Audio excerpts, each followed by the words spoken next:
My ex-mill sent her church friends to harass my daughters, and I have now exposed her family to her church community, and she's getting shamed and shunned at church.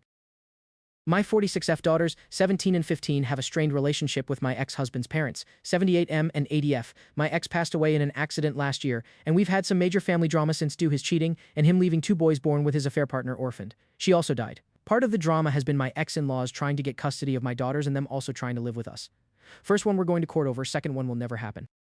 Where we live, there's a weekend market with fresh produce, eggs, meats, and other products straight from farmers. This week was extra special since it was my youngest birthday, since her party is later in the month. I decided to give her a budget and set her loose on the market to get whatever she wanted, mostly chocolate and sweets.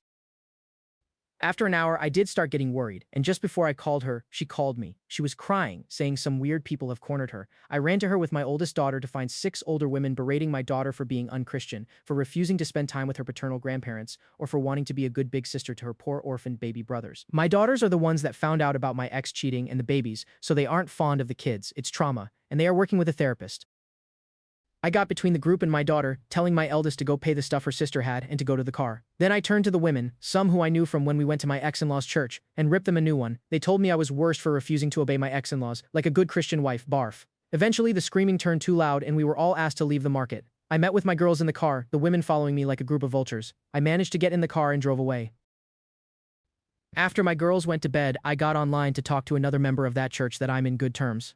I told him about what happened, and after he apologized, he told me what was going on. My ex-mother-in-law posted this massive story in the church's Facebook group about how horrible my daughters and I are, how we are leaving them homeless and penniless, they inherited my ex-personal bank account and his life insurance, and how my daughters don't even talk to them. She also accused us of being the reasons she lost her grandsons. The boys are now living with distant relatives of my ex-husband. Basically, it was a sob story worthy of a Hallmark movie. And of course, they were getting all the love and support from the more extremist members of their church.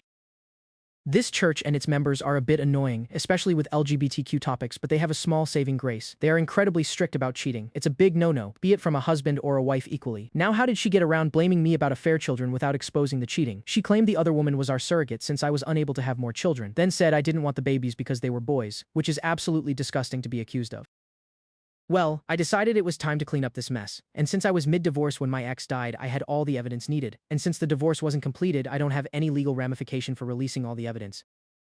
I was off the next day and went to a print shop to get copies of all the delightful pictures of my ex cheating, his text conversations with his affair partner, the ones with his parents confessing to his cheating and getting support from them, my ex-in-laws harassing me about the divorce, and my coup de grace. All the emails and text messages of them bullying my daughters about their baby brothers. In one of them, they call my daughters bastards and telling them it was their fault their father died since they told me about the affair and I began the divorce. This one was literally 2 days after my ex died. I paid extra for all of this to be printed in beautiful high-quality paper. Then when I got home, I sat down for hours to make delightfully personalized binders. They look like the little prayer song packets the church give for everyone to take to sing hymns. The first picture when opening the binders is my ex and his side woman making out in our living room. Their faces are easy to discern, and the girl looks nothing like me. Different skin tones and hair color. Underneath I wrote, ex-husband's name and affair girl's name. Love story. I took them to the church before service. There's a desk in the back with the songbooks for people that need forget their own, and they never check them. The gossip mill was quick and harsh. The names my ex and his affair partner got called in the Facebook were so bad the pastor himself had to get involved just to keep things relatively PG-13. People were angry at my ex-in-laws for their abuse to my daughters, but what made me laugh was that I was still in the wrong for the divorce, but it is understandable that I failed on my duties after the shock, and I possibly will one day return to the light. Unlike my cheating husband and his Jezebel, they used another word I can't use here, I imagine. I got 2 apology letters in the mail for my girl and an invitation to join the church for support.